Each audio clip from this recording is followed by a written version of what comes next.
Ils sont 11 millions en France à accompagner au quotidien un proche en situation de dépendance, en raison de son âge, d'une maladie ou d'un handicap.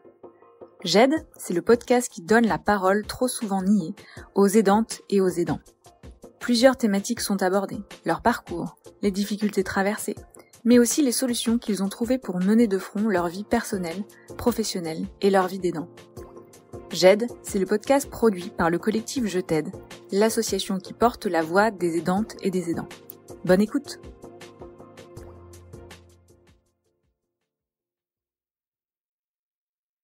Zoé est illustratrice, autrice, mère et aidante. Elle tient 2 sites internet dans lesquels elle partage ses œuvres et son quotidien avec humour. Dans cet épisode, elle nous raconte comment elle parvient à mener plusieurs projets de front et nous parle de problématiques de genre chez les aidantes et les aidants. Découvrez son parcours.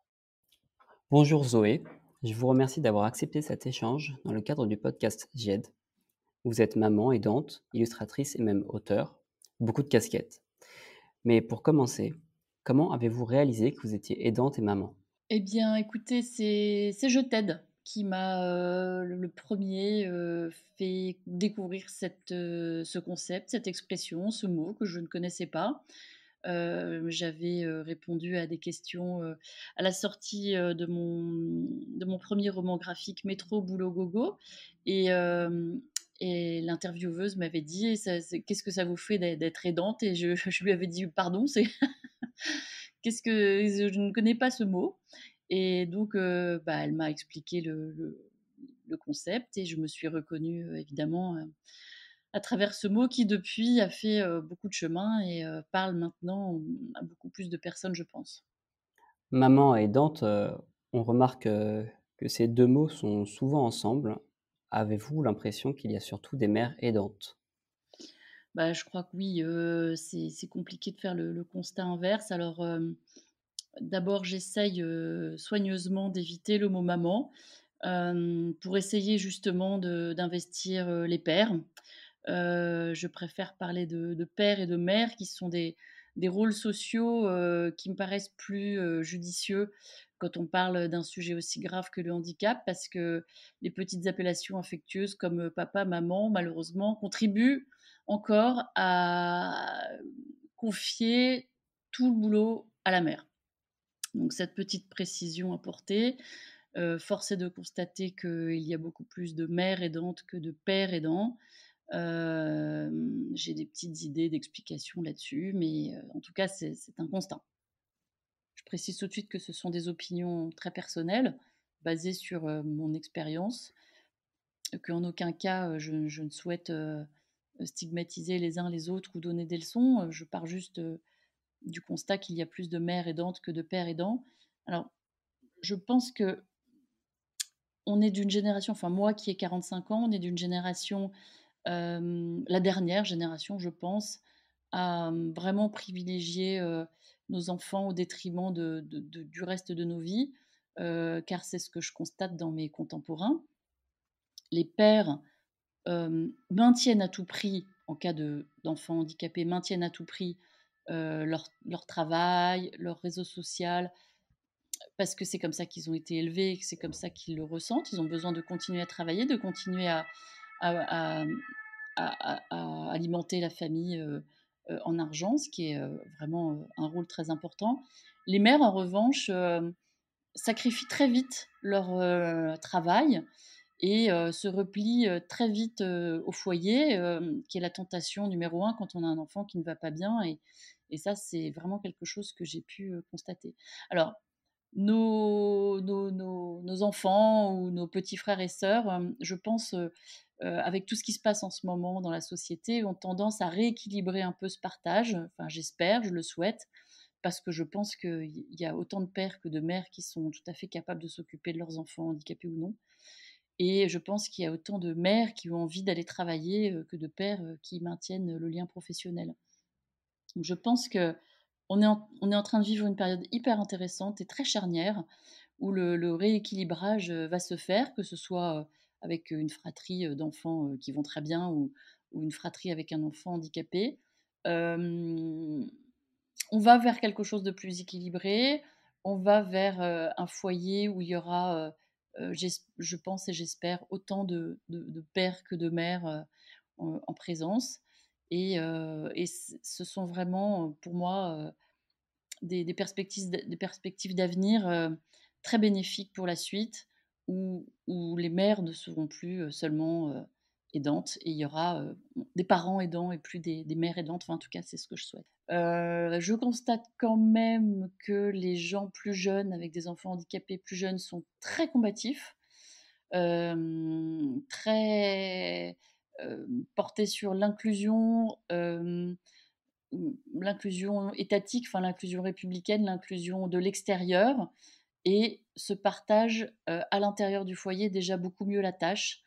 Donc je me dis que quelque part, ça avance bien, même si, je suis pas toujours d'accord avec la portée des combats que je trouve, toujours, très violents et parfois injustes envers, le médico-social et envers, l'État qui, de mon point de vue, font déjà beaucoup, mais ça, c'est un autre sujet. Je serai à votre disposition pour, en reparler une autre fois.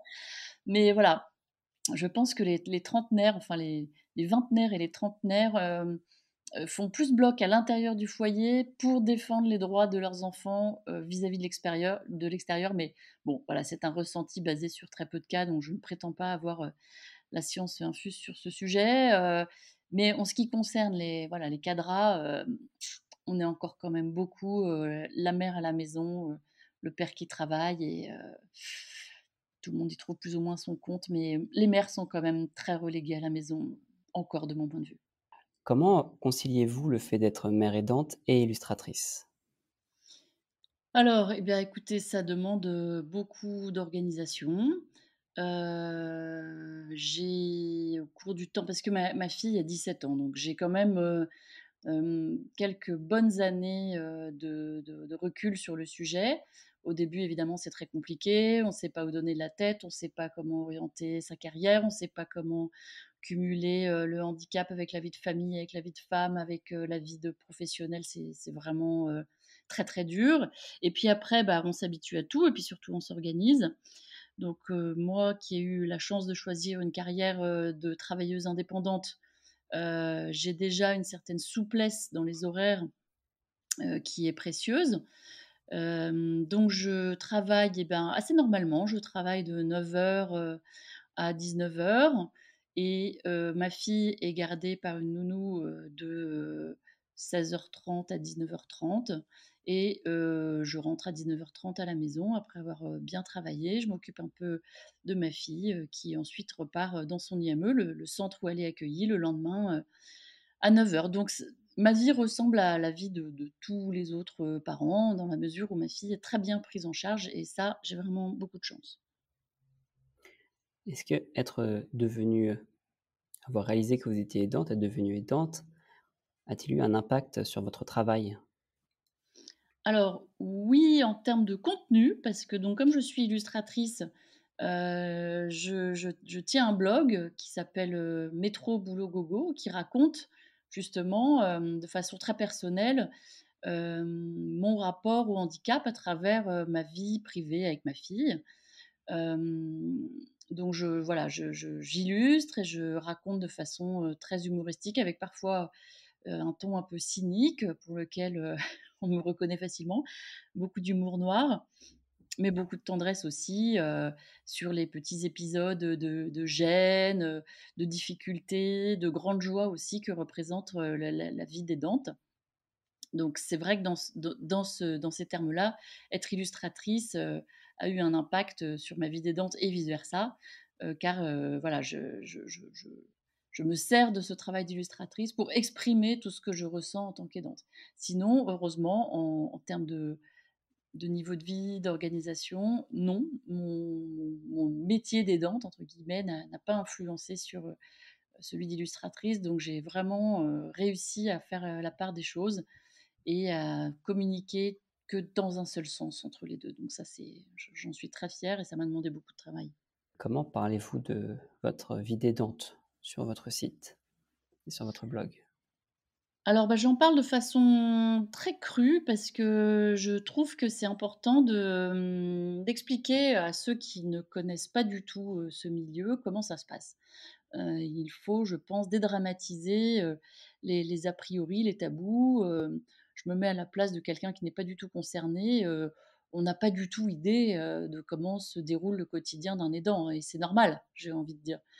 Hem, les gens n'osent pas poser des questions, ce qui me paraît normal aussi parce qu'on a toujours peur d'être intrusif, d'être impudique, de s'immiscer dans la vie de quelqu'un qui a déjà beaucoup de difficultés et qui a pas spécialement envie de raconter sa vie. Sauf que moi, j'ai envie de raconter ma vie et la vie de ma fille. Donc j'essaye de voilà, grâce à mes dessins et grâce à mes textes un peu incisifs, j'essaye d'enlever ce tabou, d'enlever, la compassion, la mièvrerie, toutes ces choses, qui sont des boucliers habituels face à cette situation-là. J'essaye de rester dans la vérité, même si la vérité est parfois pas très, marrante à décrire et pas très marrante à entendre. Mais je pense que mes lecteurs sont assez, contents d'apprendre en fait, tout simplement comment ça se passe en vrai, à quoi ressemble le handicap en vrai, comment je gère, en vrai ma fille, quels sont, les symptômes de son handicap, à quoi, correspond vraiment la vie d'une personne handicapée, qu'est-ce qu'un IME, donc un institut médico-éducatif où sont, reçus, les polyhandicapés, comme ma fille qui ne peut pas aller à l'école, voilà, on entend beaucoup de choses sur le handicap et moi j'ai décidé de les illustrer, de les montrer, de les raconter, évidemment à ma façon, avec ma vision des choses, que je ne prétends pas du tout être, exhaustive ou, universelle. Mais, voilà, moi j'ai décidé de prendre en main, ce destin qui est le mien et celui de ma fille pour l'exposer de la façon la plus claire, la plus humoristique et la plus sincère possible à des personnes que ça intéresse. Justement, avez-vous eu des retours, de personnes concernées ou même non concernées par la question? Oui et ça c'est une grande victoire et c'est, une belle sensation que d'arriver à parler à mes alter ego. J'ai pas mal de retours, via mon blog, de messages, de commentaires, de mères, hein, évidemment, plutôt de mères aidantes, toujours, mais qui se reconnaissent complètement dans ma façon de voir les choses, qui trouvent aussi que, de temps en temps, il faut avoir de l'humour, sur, ce que font nos enfants, ce que ne font pas nos enfants. Voilà, on se retrouve dans une vision assez caustique, assez, réaliste, de toutes ces affaires-là qui nous rejoignent. Alors après même, on en rigole.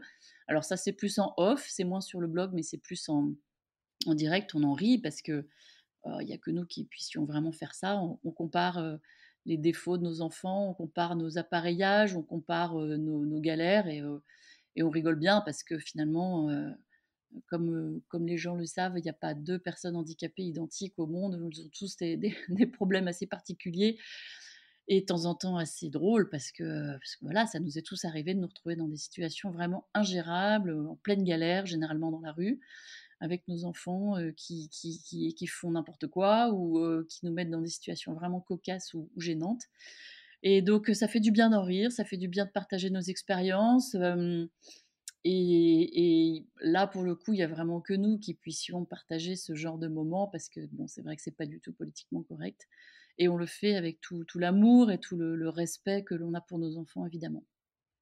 On se rencontre jamais parce qu'on n'a pas du tout le temps, ça c'est sûr et c'est tout l'intérêt des réseaux sociaux, des messageries parce que, ben, en fait, on correspond beaucoup sans s'être jamais rencontrés et alors après, on se rencontre par hasard, dans des collectifs, bah, comme Je t'aide ou comme d'autres associations qu'il m'arrive de fréquenter et alors là, c'est rigolo parce qu'on se rencontre en vrai alors qu'on connaît que notre nom et notre humour. De temps en temps, on dit: «Ah mais salut!» «Ah mais c'est toi!» mais c'est trop rigolo. On se suit sur Twitter et puis un jour, on se rencontre dans la vraie vie.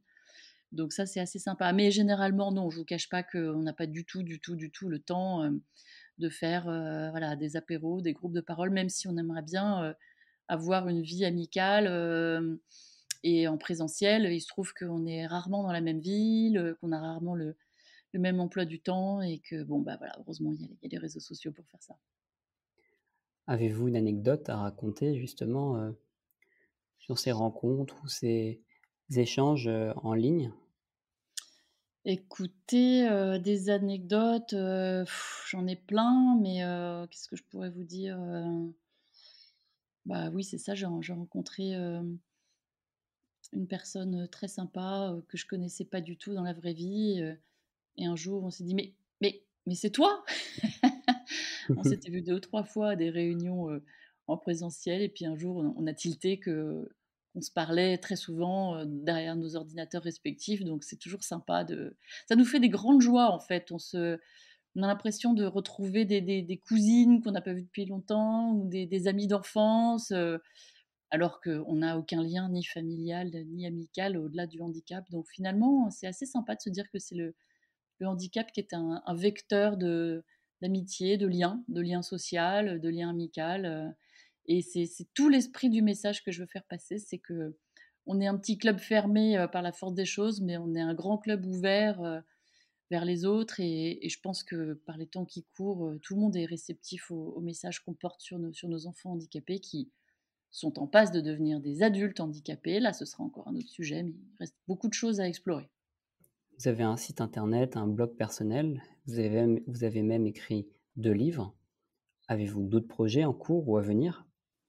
Oui, alors, bah, donc mes 2 sites, faut que j'en parle un peu plus. Donc il y en a un qui est Zoé Illustratrice, qui est très professionnel, qui présente mes illustrations professionnelles. L'autre qui s'appelle Illustrateur.Paris, qui est le bien nommé, métro boulot gogo, raconte justement les anecdotes, illustrées de ma vie quotidienne avec ma fille.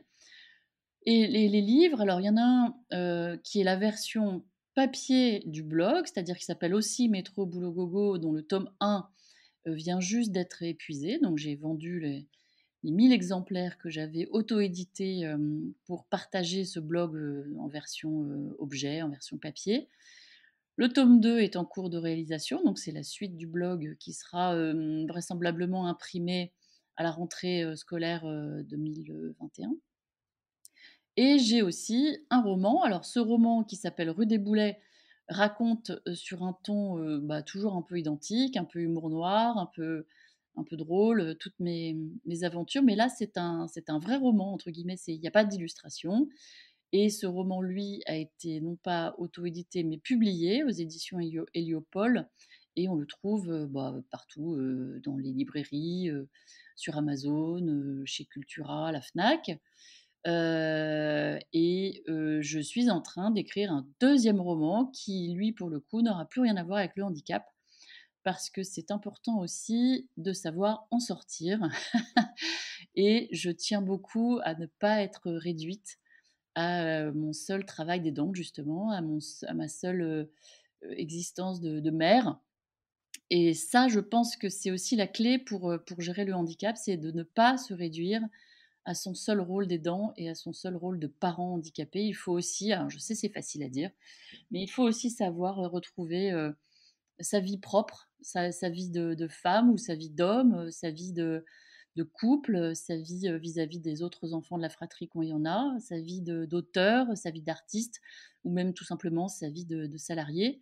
Parce que, le travail, pour ceux qui aiment ça évidemment, reste essentiel à une vie intellectuelle, le travail d'aidant, même s'il est, indispensable pour nos enfants, n'est pas quand même le plus épanouissant en termes, intellectuels.